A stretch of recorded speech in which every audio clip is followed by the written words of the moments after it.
Hello and welcome to Let's Play 2's Best of the Year on MARQ Sports Network, proudly presented by Sloan. The time between the first pitch of the season and its final out is about 6 months.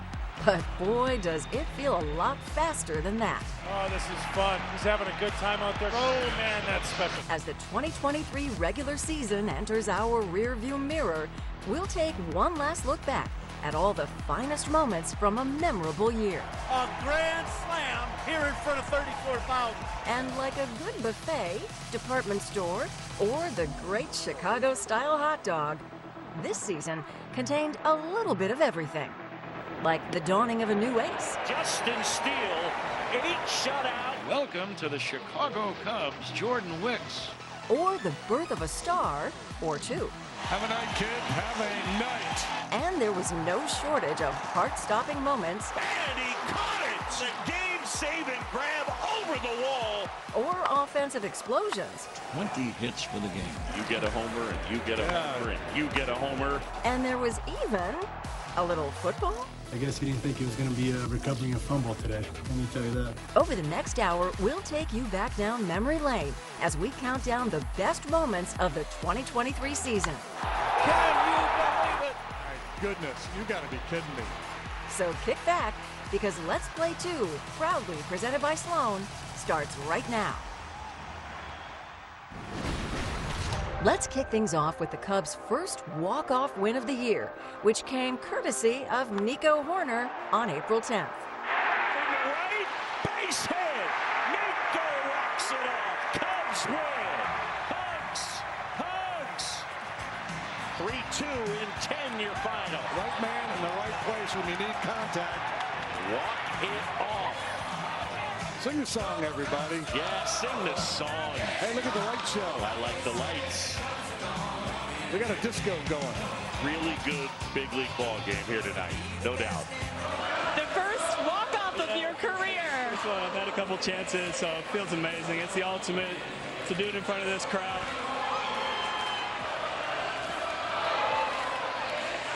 Grateful to have a 65-degree night with that right now, but just an amazing place, great game. I love where our team's at, and we couldn't ask for anything more. After that, we couldn't ask for anything more either, Nico. With a couple of men on in the 10th inning on August 24th, Ian Happ waved his magic wand and put a spell on Pittsburgh's defense. Fly ball out towards right center field, falling, it falls for a hit. Racing home is Tuckman, on his heels is Swanson, and Dansby dives across. Happ into second, and here in the 10th, it's 5-3. The Cubs have taken the lead.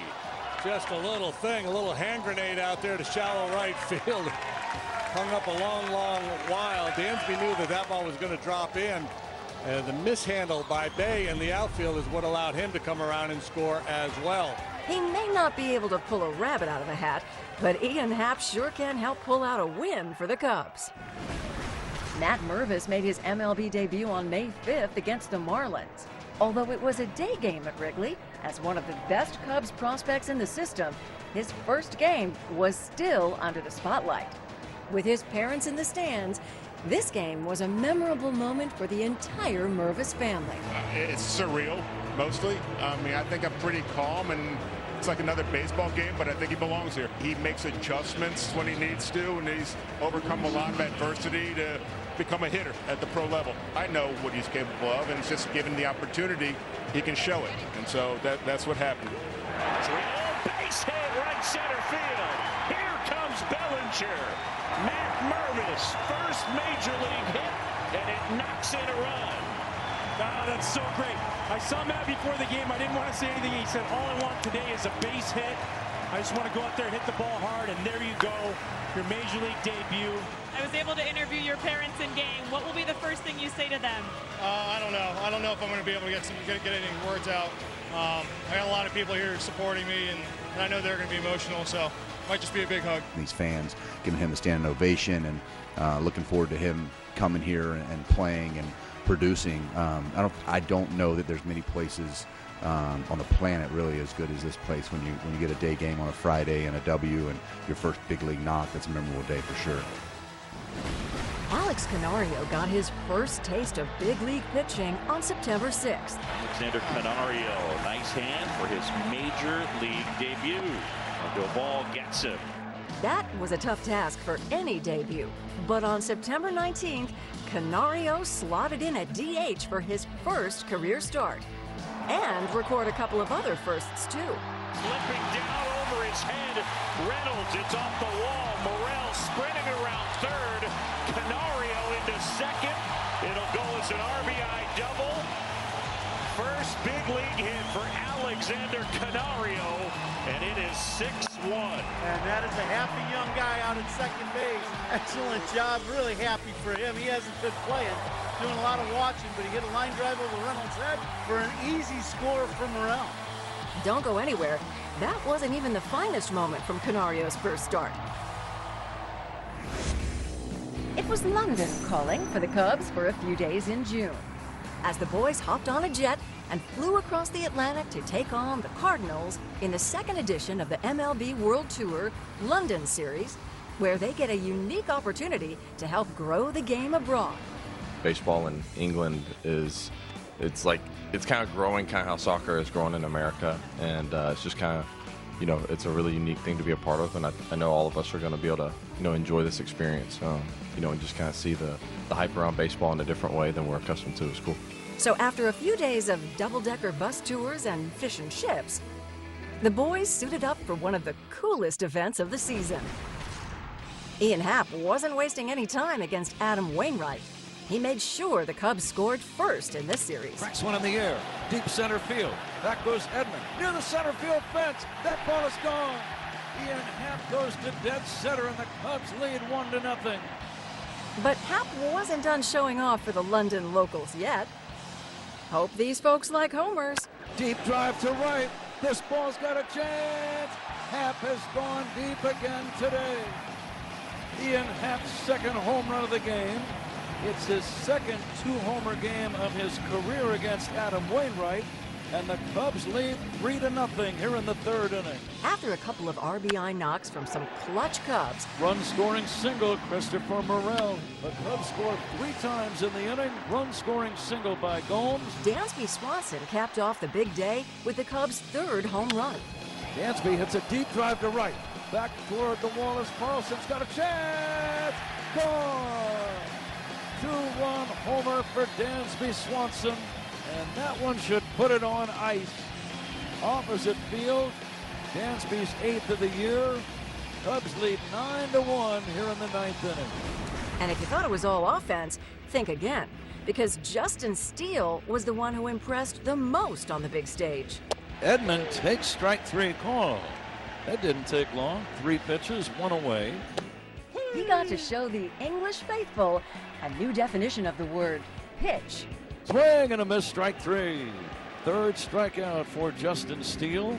Strike 3 called to end the inning. Strikeout number 8 for Steele, who struck out 3 in a row. Steele's 6 frames of 1-run ball set the stage for Anthony Kay to shut the door and give the Cubs one of their finest and most fun wins of the season. Pop fly on the right side. Mancini will make the catch, and the Cubs win the ball game. The Cubs win game 1 of this 2-game London series. Ta-ta for London. Hope you enjoyed the show. The Cubs defense was a big reason their starting pitching was so successful in 2023. Dive, did he make the catch? I think he made a fantastic catch.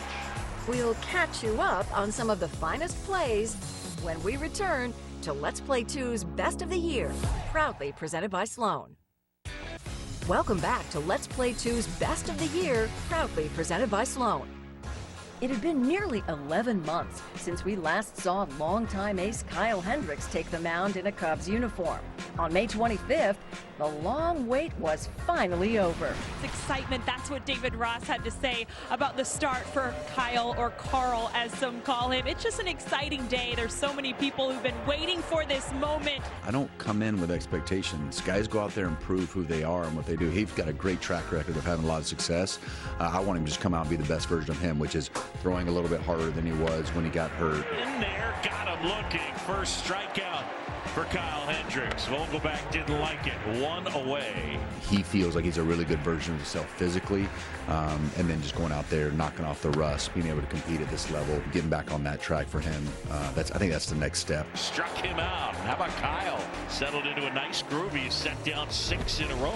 And Lindor chasing, struck him out. You know, there was a lot of build-up to that one, obviously, and just, you know, kind of emotional day, everything building up to it. But at the end of the day, you know, just getting to this point and getting back out there was number one. We saw some pretty good stuff from Kyle here tonight, and this version of Kyle can be very successful. After making his way back to the mound on the 25th, Kyle Hendricks donned the headset on the 26th to discuss his emotional return. It was an emotional day. It was just the buildup of everything, just the support from top down. There we go. From okay. Who is that? Call him out. Jan. Who is it? It's my guy Jan. It's Jan. Of course, he's always there for me. He's always there for me, getting me right. Ice too, keeping me cool. You know, sun's out today. And it was emotional for all of 5 seconds before prankster Jan Gomes launched an aerial assault. We're gonna need an instant replay of that. Good to see this battery is still having fun. Speaking of the professor, the crafty veteran continued to build himself back up, posting one of his best games in a long time on June 10th. Hendricks, a good fielder, makes the play, throws to first in time. It was all weak contact for the professor, who was masterful in the nightcap. Third base side of the mound, Hendricks has it, throws him out. 7 innings. The Giants do not have any base hits. That's right, 7 2/3 no-hit innings. Yastrzemski hits a ground ball. Horner backhands it, throws to first. Out number 2. 2 quick outs here in the 8th inning. He may not have been able to complete the historic feat. And the Giants have their first hit of the day. What a great effort to go to the no-hitter, and now he only 1 hit here, 7 2/3. Sabol hits a routine fly ball to left. Ian Happ's going to make the catch, and that ends the inning.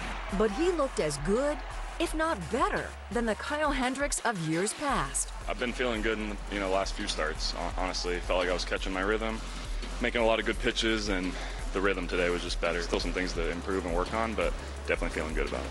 That start in June set the tone for what would be a bounce-back 2023 campaign for the veteran right-hander. In that game, Kyle Hendricks would receive some defensive help from the one and only Mike Tauchman. Back toward the wall. Dive. Did he make the catch? I think he made a fantastic catch. Mike Tauchman running full speed, diving backhanded catch. One of the best catches I've seen in a long, long time. Sensational.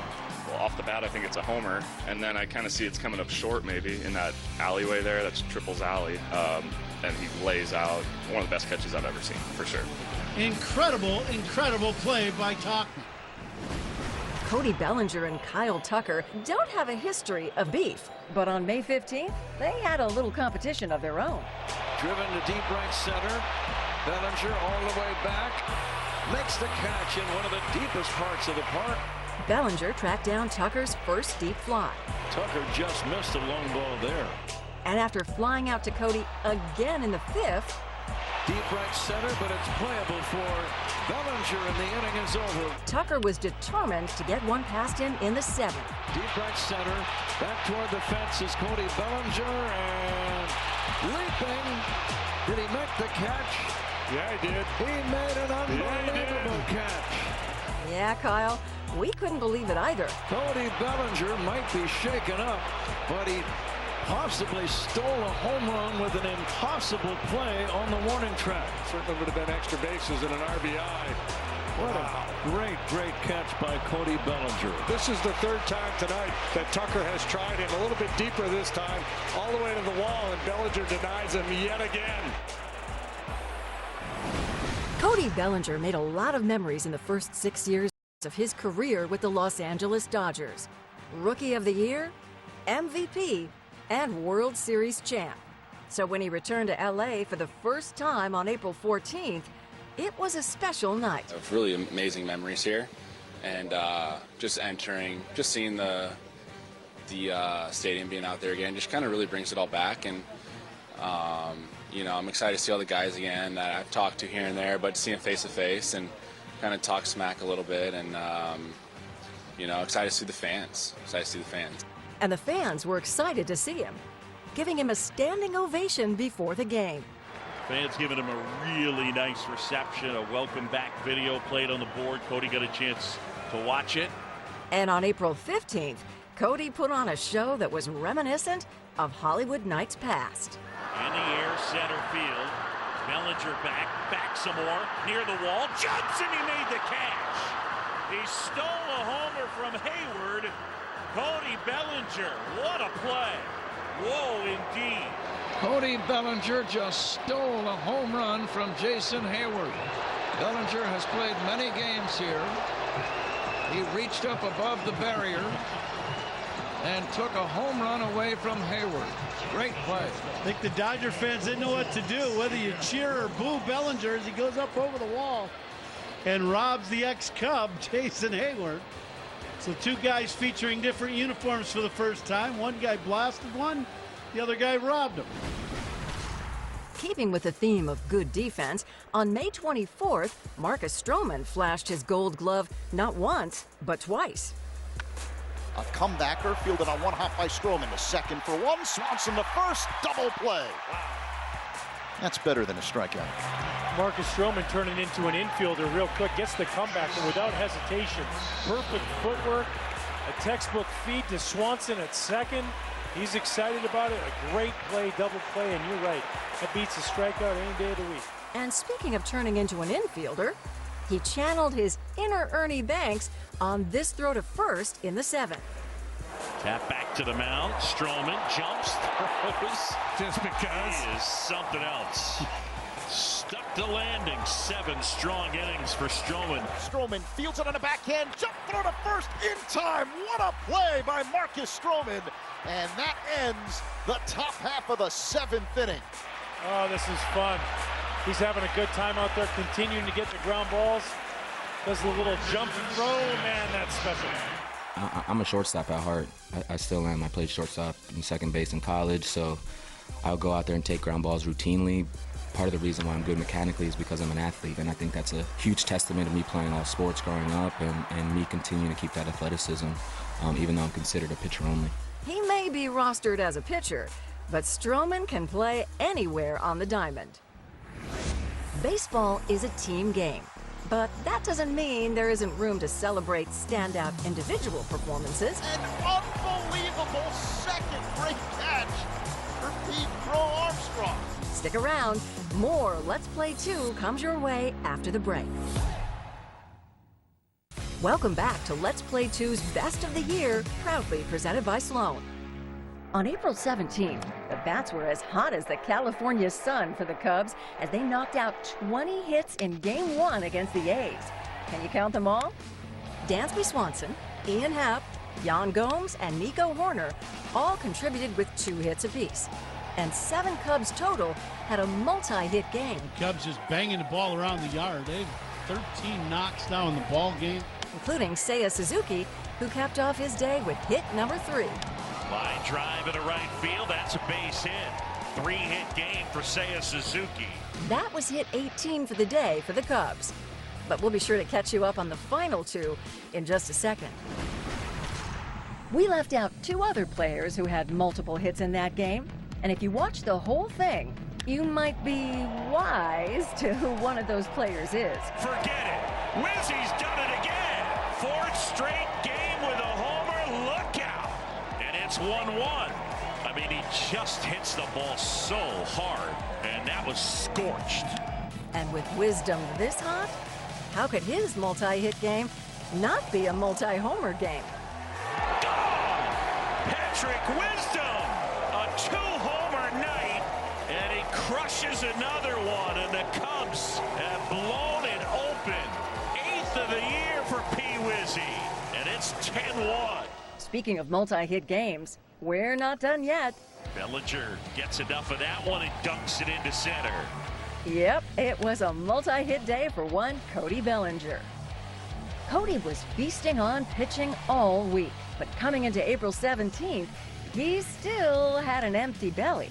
And coming on is Ruiz, and it'll fall. Bellinger will take that. A little bloop single. His third hit of the night. Line drive, make it a 4-hit game for Cody Bellinger. It's clear he still had room for dessert. And it's a 5-hit night for Belly. His first career 5-hit game. He's had 4 hits in a game 4 times. Rounds off the Cubs total to a nice even 20 hits for the game. See? We told you there'd be 20. In the minors, Pete Crow Armstrong was known for great defense. The Cubs got a taste of that in spring training. That's the best one we've seen all spring by an outfielder by far.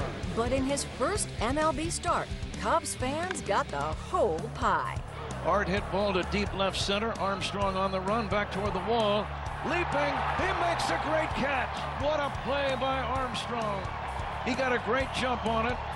Pete Crow Armstrong ran up, banged into the center field fence. Boy, is it exciting to see in person. This ball really carries in Colorado, and I think it carried farther than he thought it would. But he got great speed, and he just outruns this ball. Catch, slam into the center field wall, and then fires it back in. And PCA wasn't done. He wanted seconds. There's a drive to right center, and that's a gapper, and that's going to be trouble. No! A great catch by Pete Crow Armstrong. An unbelievable second great catch of the game for Pete Crow Armstrong.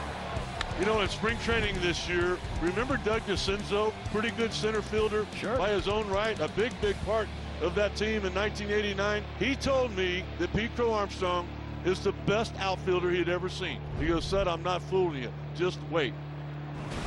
On May 29th, the first-place Rays visited Wrigley, only to be met by Marcus Stroman in rare form. Tauchman sliding and he makes the grab. Tauchman ended up making a very nice play. 3 up, 3 down. Rays do nothing after a half. And Wall, there it is. To himself. I was just about to say, maybe he can get Walls to hit one back to him. Nobody's that good. It's a 1-2-3 inning. He's one of the best fielding pitchers you'll ever see, Marcus Stroman. After plunking a batter in the third, Stroman really dialed it up a notch. Hey, struck him out. Look at that. He chases a lot. It's a strikeout. That's the third. I just feel like we just needed a stop and kind of to get things rolling. But I think it should hopefully give us a little momentum, knowing that we can play with anyone. Hopefully take this momentum into tomorrow. Stroh took his momentum and a no-hitter into the 7th. And after a leadoff hit and a walk got him into trouble, he brought the house down with a twin killing. And Marcus Stroman pumped up. So this was like an amazing moment for me. Truly just grateful, thankful for all the fans. And with a chance to go the distance, Stroh showed no fear against the AL's top team. Stroman gets over. What a play by Marcus Stroman. On the backhand, able to snare that. Mervis saying, nicely done. Going CG at Wrigley, that's like one of the top moments in my career. You know what I mean? The energy.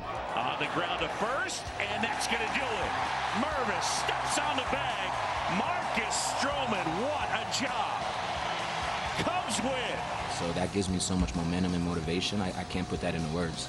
So I'm very, very thankful for the home crowd and the fans. I truly think they're the best fans in the game. You heard it from Marcus. It wasn't just him. It was everyone, even the fans, making this magic happen. Jordan Wicks would allow a homer to start his MLB debut on August 26th. But soon after, he would right the ship and record his first MLB strikeout. And he gets a big strikeout. Maybe that'll settle him down. His first career K wouldn't be the last strikeout he'd get in his debut. Strike 3 called. Breaking ball swung on and missed. Strike 3. Good pitches, striking out the last 3 men. It's swung on and missed. Swing and a miss. How about 5 consecutive strikeouts now for Jordan Wicks? And after nabbing 5 through 2 innings, he'd notch a few more.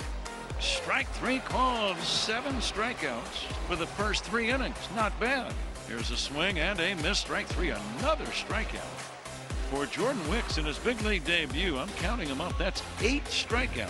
The 3-2. Strike 3 call. Wicks is locked in. He has struck out 9. Welcome to the Chicago Cubs, Jordan Wicks. Wicks's 5 strong innings in his debut gave Cubs fans another young pitcher to watch out for. We're halfway through, and we haven't even brought out the boomstick yet. It is gone! He's gone yard again! Wow! We'll take flight with the Cubs offense when we return to Let's Play 2's Best of the Year, proudly presented by Sloan. Welcome back to Let's Play 2's Best of the Year, proudly presented by Sloan. Let's flash back a bit. It's hard to have a better first career at bat than Christopher Morel did in 2022. Oh my goodness! That was a special moment. After starting 2023 in the minors, Morel was called back up to the big leagues and made his season debut on May 9th. Peace and love. Love and peace. Next, we'll see it on his shoes.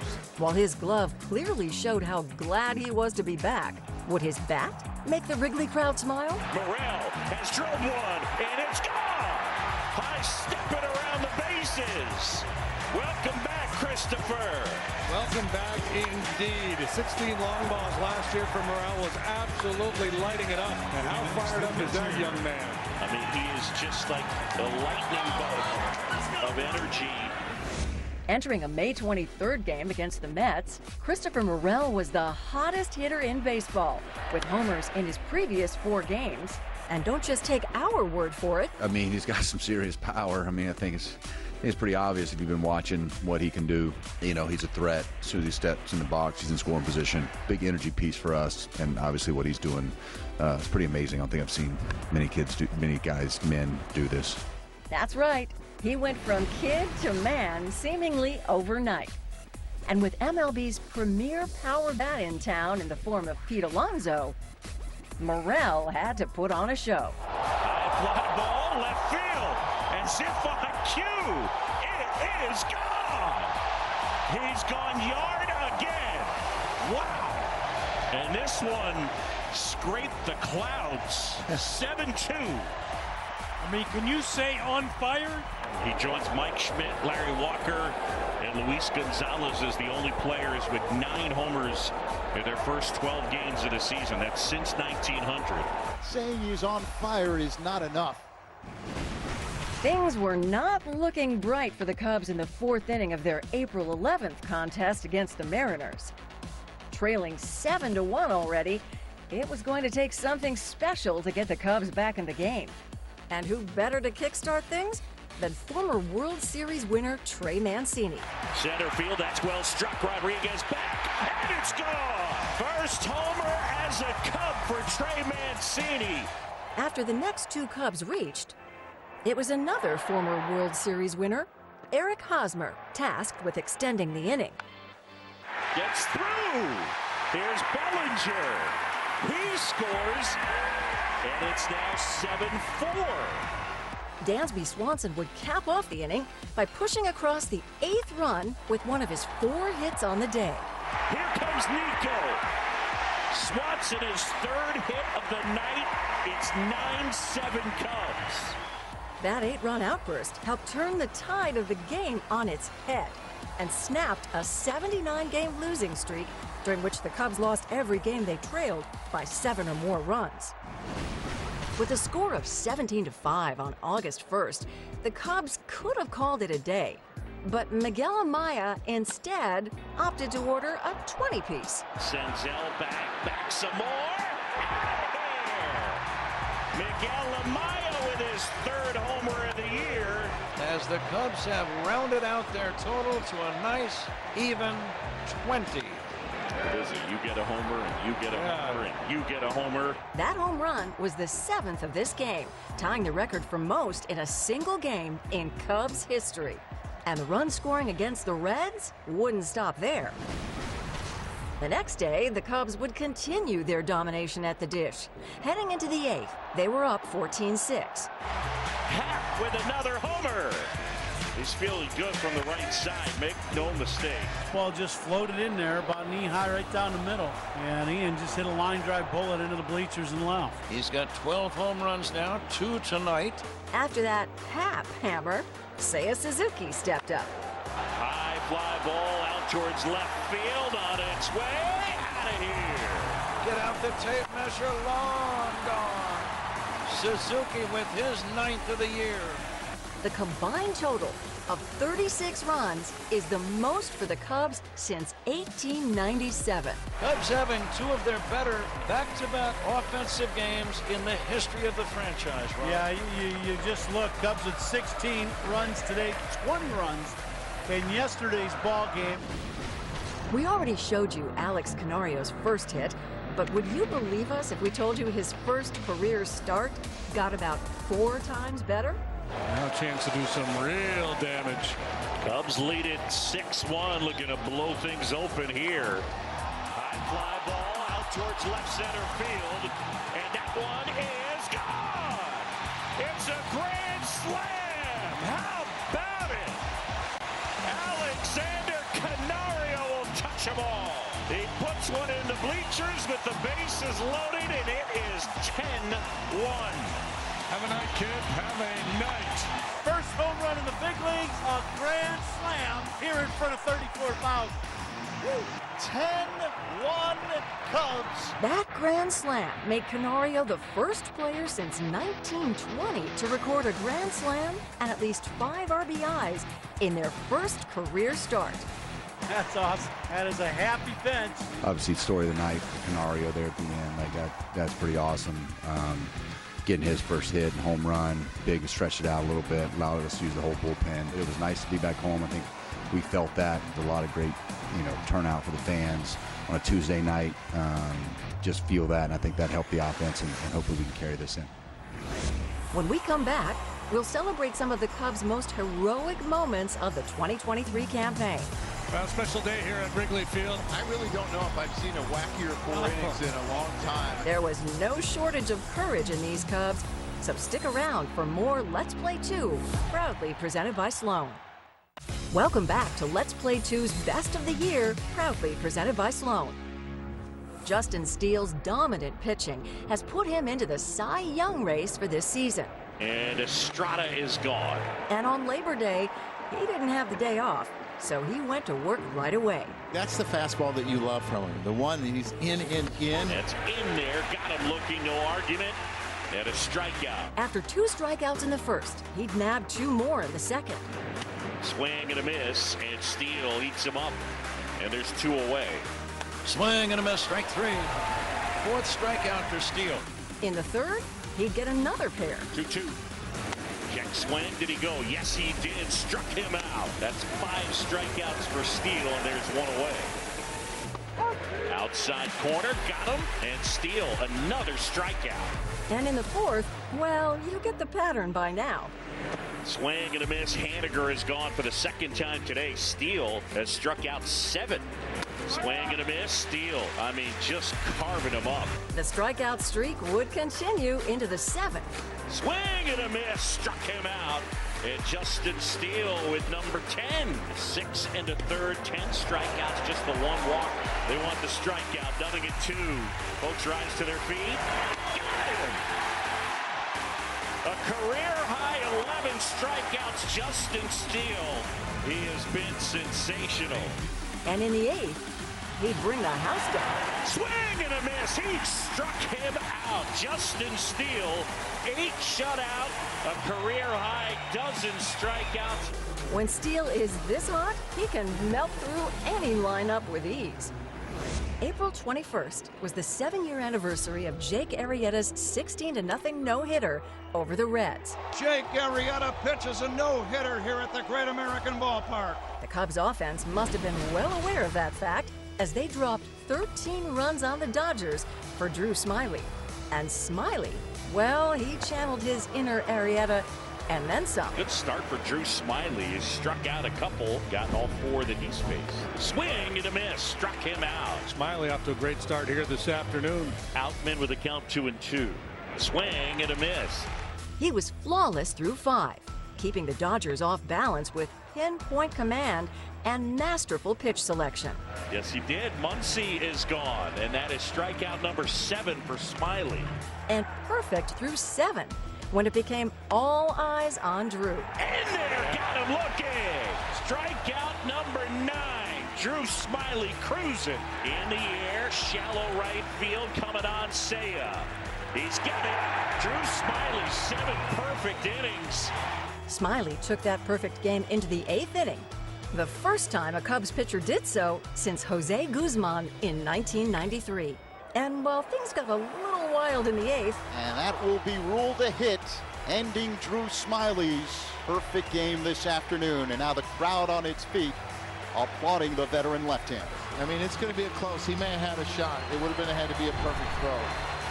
Here comes David Ross, and listen to this place as he hands the ball over to Drew Smyly. What an effort for the left-hander from Arkansas. I mean, yeah, that's a tough way to end it. You know, you feel like you're really close, and it wasn't going to go foul. One of us had to make the play, and I know Jan wanted it just as bad as I did, and I think we both just, you know, ran and just in the perfect placement and just kind of got there at the same time. I don't think it takes away from the game, and I can't say enough good things about Jan behind the plate. It's like he's never wrong when he's putting a pitch down. Like, I really don't think I shook him much at all, if any. And yeah, we're on the same page, trying to, like I said, just keep him off balance and execute pitches. and in case any of you were wondering if Rossi would have sent him back out for the 9th, Oh, yeah. I was going to ride him harder than Jan did. Very good. That was good. gotta be able to laugh about it, right? Especially up 13-0. I guess he didn't think he was going to be recovering a fumble today. Let me tell you that. It was that was supposed to be a joke. It's an aggressive play. Both of us went after it. It just came to the point where both of us wanted it. He got to it before I did, and not as quick as I used to be trying to jump out of the way, and then just ended up riding him and becoming a cool picture. Drew Smyly, sensational. The biggest shutout win against the Dodgers at Wrigley Field all time. September 10th was an extra special day at the friendly confines, and all the Cubs legends were out to introduce 2 new members to the Cubs Hall of Fame. Well, special day here at Wrigley Field as MARQ Grace and Sean Dunston join the Cubs Hall of Fame. It's a wise move by Gracie, right? He didn't wear a jacket for the ceremony because he knew he was going to get one. Sean Dunston's the first overall pick in the 1982 draft. That's the only time ever that the Cubs had the first overall pick. And 11 times the opening day shortstop for the Cubs, most all time for this storied franchise. And how about MARQ Grace? Man, could he hit. 13 seasons with the Cubs, 3 more with the Diamondbacks. He led all of Major League Baseball in hits in the 90s and doubles as well. That was his game. Gap-to-gap power, high average hitter, and a tremendous defender. And just what Gracie said, as much as they love the fans love them. They always put in the work, and it was recognized. Congratulations are certainly in order for these 2 Cubs legends. Thanks for helping us celebrate another chapter in Cubs history. On July 18th, longtime Cubs radio broadcaster Pat Hughes felt some love from fans and players for being inducted into the Baseball Hall of Fame. Really nice ovation and a big smile. And he had a lot to say at the podium on July 22nd when receiving his Ford C. Frick Award. I am delighted, proud, and excited, but mainly I am grateful because while the Ford C. Frick Award is a cherished and coveted individual honor, there is simply no way I ever could have gotten here by myself. The phone rang, and Josh Rawitz says, "Pat, congratulations on being named the Ford C. Frick Award winner for 2023. He said more, but I did not hear another word. My head started spinning with joy and emotion, and I truly wish that every baseball announcer could experience that thrill. And in closing, I have a note to Cubs fans. If I was writing you a letter, it might read, "What an extraordinary group of people you are." I want to thank you so much for your unbelievable passion for the ball club and your support of me. It has been my extreme privilege to be one of your announcers for these past 3 decades. And before my career ends, I hope I get at least one more chance to say something like, "The Chicago Cubs win the World Series." Thank you. We hope to hear that too, Pat. Congratulations on this well-deserved achievement. On the 4th of July, the Cubs delivered a heart-stopping performance that came with more than a few fireworks and sparklers. And now Palencia will try to get the Cubs into the 11th inning. After the Brewers tied the game at 6 in the bottom of the 9th inning, the Cubs went to extras, where Ian Happ made arguably the Cubs' most important defensive play of the season. Happ's thrown to the plate, out of bounds, tag, out at the plate, throw to second, tag there, tag, out. Oh boy! How about it? Oh boy! That's a double play right there. Woo! Oh my! The Brewers might challenge the play at the plate. Great throw by Happ to cut down the runner Monasterio at the plate, and then alertly Amaya rifled the ball down to second to get Miller. Unbelievable double play. 7-2-4. You will not see a more bizarre double play if you watch this game for the next 50 years. In the 11th, Nico Horner kept his cool with a chance to give the Cubs the lead. Horner, a very alert ball player. On the ground up the middle. Horner knocks in the go-ahead run. Nico. And it's 7-6 here in the 11th. So Nico Horner with his second hit. He comes through. And the Cubs have the lead. And with one out and a runner on third in the bottom of the frame, Ian Happ did the unthinkable and saved the game for a second time. Miller, the tying run at third. Happ will get a chance at Miller. Here's the throw to the plate. Tag! Ball game! Oh, baby! Wow! Ian Happ, another clutch throw. I don't know if the Brewers are going to challenge it. Miller tried to score. Let's see. I believe the ball game is over. Cubs are going to win this game. Counsell just walked into the clubhouse. The Cubs win an incredible ball game, 7-6, 7-2 on the double play to end it. My goodness, you got to be kidding me. I really don't know if I've seen a wackier 4 innings in a long time. That was the first time since 2006 that a player had multiple outfield assists in extra innings. It's moments like these that make every Cubs game worth watching. 28 down, 2 more to go. If you need a drink or a snack, now's the time. The best of the best is coming up next on Let's Play 2's Best of the Year, proudly presented by Sloan. Can you believe it? Listen to this crowd. Welcome back to Let's Play 2's Best of the Year, proudly presented by Sloan. Mike Tauchman came into the game on July 26th as a pinch hitter in the 8th inning, but little did he know that his impact would actually come on the defensive side, in the form of the Cubs' best defensive play of the season. Cubs lead at 3-2, 2 outs, bottom of the 9th. And now it'll be left up to Alec Burleson. In the air center field, Tauchman back some more near the wall, and he caught it! What a grab! Oh, yes, he did. Oh, holy cow!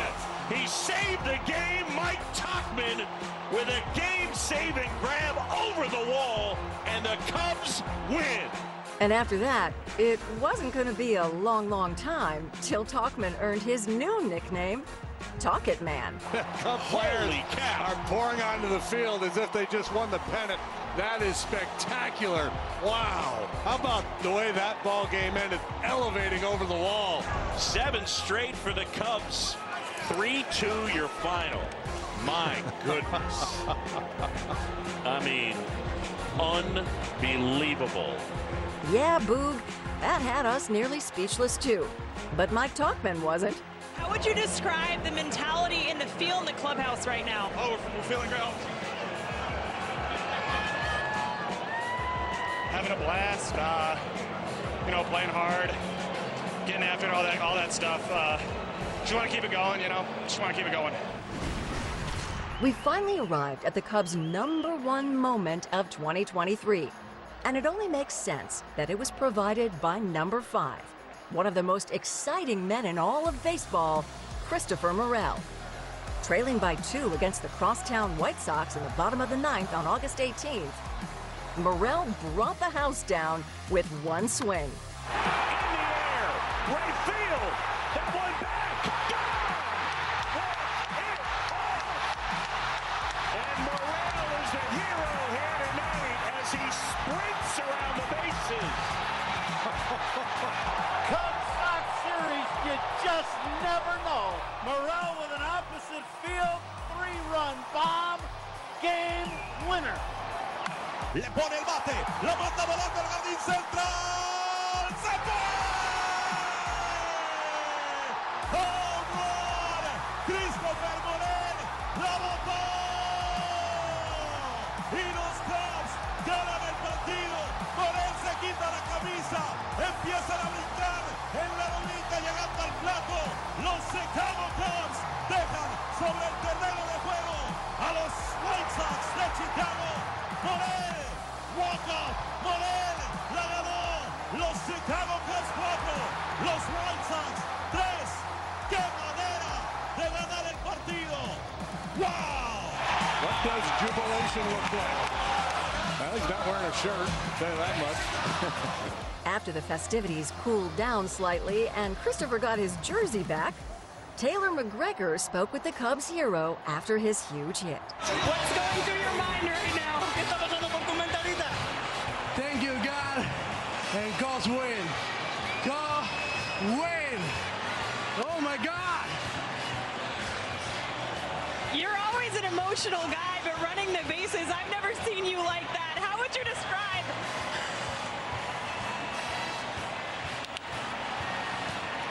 How would you describe the moment running around the bases?